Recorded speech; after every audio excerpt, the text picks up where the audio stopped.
Iran Israel സംഘർഷത്തിൽ ഭാരതീയരെ തിരിച്ചെത്തിക്കാൻ 3 പ്രത്യേക വിമാനങ്ങൾ തയ്യാറായി. മഷ്ഫാദിൽ നിന്നും ഭാരതീയരെ കൊണ്ടുവരും. ആദ്യ വിമാനം ഇന്ന് രാത്രി 11:15 ഡൽഹിയിലെത്തും. കൂടുതൽ വിവരങ്ങളുമായി ഡൽഹിയിൽ നിന്നും ശ്രീകാന്ത് ചേരുകയാണ്. ശ്രീകാന്ത്, ഓപ്പറേഷൻ സിന്ധു പുരോഗമിക്കുകയാണ്. ഇതുമായി ബന്ധപ്പെട്ട മറ്റു വിവരങ്ങൾ കൂടി.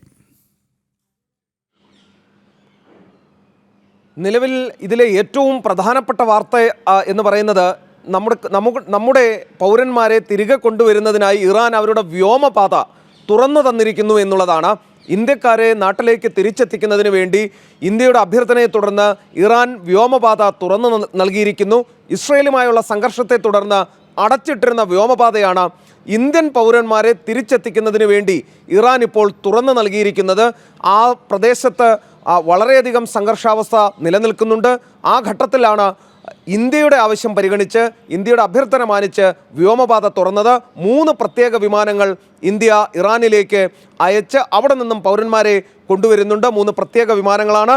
അതിൽ മഷ്ഹാദിൽ നിന്ന് ഇന്ത്യക്കാരെ തിരികെ കൊണ്ടുവരാനാണ് നിലവിൽ തീരുമാനിച്ചിട്ടുള്ളത്. ആദ്യ വിമാനം ഇന്ന് രാത്രി 11:15 ഡൽഹിയിൽ എത്തിച്ചേരും എന്ന് ഇപ്പോൾ വിവരം പുറത്തു വരുന്നു. 1000 ഇന്ത്യക്കാരെ ടെഹ്റാനിൽ നിന്നും മഷ്ഹാദിലേക്ക് ഇതിനോടകം തന്നെ മാറ്റിയിട്ടുണ്ട്.